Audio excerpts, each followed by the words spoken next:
أعوذ بالله من الشيطان الرجيم أومن كان ميتا فأحييناه وجعلنا له نورا يمشي به في الناس كمن مثله في الظلمات ليس بخارج منها كذلك زين للكافرين ما كانوا يعملون.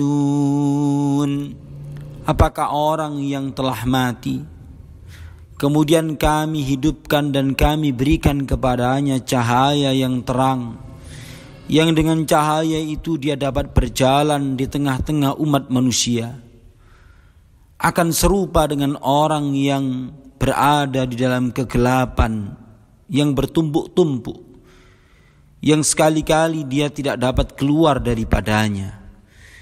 Demikianlah kami jadikan orang-orang yang kafir memandang baik apa yang telah mereka kerjakan.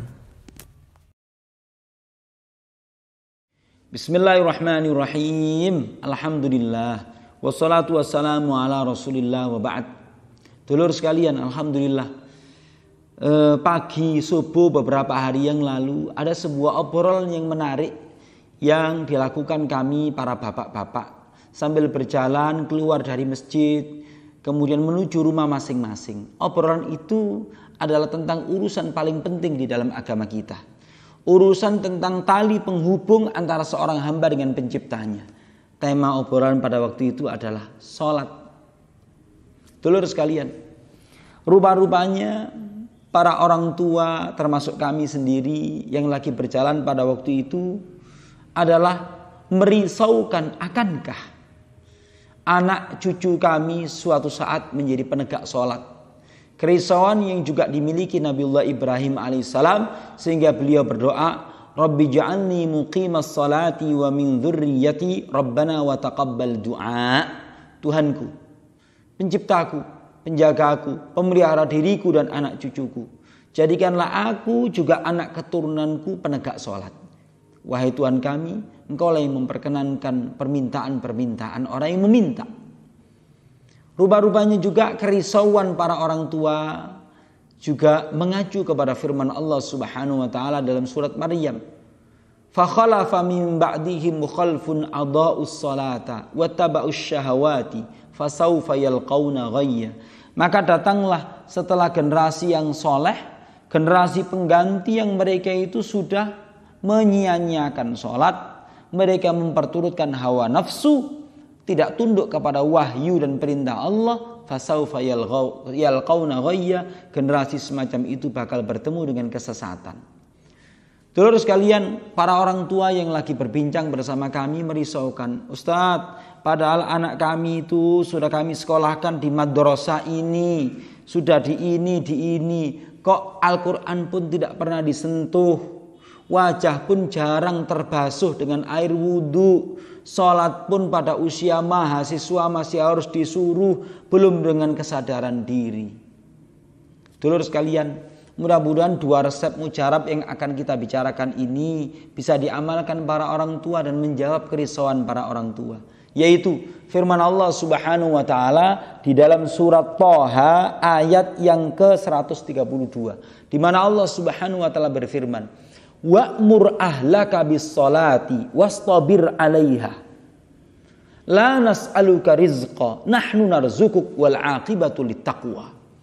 Perintahkanlah keluargamu, anak istrimu, siapapun yang berinteraksi denganmu di dalam rumah tanggamu, perintahkanlah untuk sholat dan tetap teguhlah di dalam melaksanakan dan memerintahkan sholat itu. La nas'aluka rizqa, kami tidak meminta persembahan rezeki, upah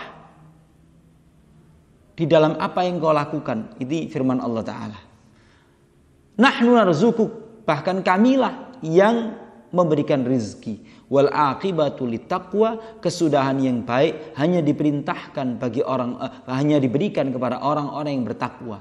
Konon sahabat Umar bin Khattab radhiyallahu taala anhu, apabila beliau membangunkan keluarganya, maka beliau sambil membaca ayat ini, wa'mur ahlaka bis-shalati wastabir 'alaiha la nas'aluka rizqa nahnu narzukuk wal 'aqibatu littaqwa. Bacalah ayat ini berulang-ulang sambil Anda membangunkan keluarga Anda dalam sholat. Itu resep yang pertama, bahwa memerintahkan keluarga sholat itu adalah perintah Allah. Kalau itu Anda lakukan dalam rentang waktu 10-20 tahun, apakah hati dari keluarga Anda tidak tersentuh sambil timbul persepsi di dalam dirinya, ini adalah urusan yang paling penting yang senantiasa diwanti-wanti oleh orang tua kami. Satu. Yang kedua, dulur sekalian, sholat urusan yang paling penting. Sahabat Umar bin Khattab radhiyallahu taala anhu sampai mengatakan, sesungguhnya urusan yang paling penting kalian adalah sholat. Bagiku adalah sholat. Maka faman hafidhu 'alaiha, siapa yang menjaga sholat itu, fahuwa lima siwaha ahfadz, kepada selain sholat dia akan lebih menjaga. Wa man dhaya'aha, siapa yang menyia-nyiakan sholat, fahuwa lima siwaha adya, kepada selain sholat dia akan lebih menyia-nyiakan. Maka kita ingatkan, sholat ini merupakan positioning. Bagaimana kita menegaskan posisi kita di hadapan Allah Subhanahu wa taala. Rasakanlah ketika bertakbir, rasakanlah ketika ruku, rasakanlah ketika sujud, bahwa saya bertakbir ini mengagungkan Allah, pencipta saya. Bahwa saya ruku dan sujud ini adalah menegaskan kalau saya ini adalah makhluknya Allah yang semestinya tunduk kepada Allah Subhanahu wa taala. Maka dengan merasakan kalau sholat itu penegasan posisi kita di hadapan Allah Subhanahu wa taala, dan memang kita wajar berterima kasih kepada Allah Subhanahu wa taala yang mewujudkan kita dan menjaga eksistensi kita dengan ragam kenikmatan dalam kehidupan ini. Saya yakin dengan semakin mengenal Allah pencipta kita, tempat kita menuju dalam rukuk dan sujud, maka sholat akan terasa ringan dan kita akan merasa lezat di dalam melaksanakan sholat ini. Semoga menjadi poin yang bermanfaat untuk kita para orang tua.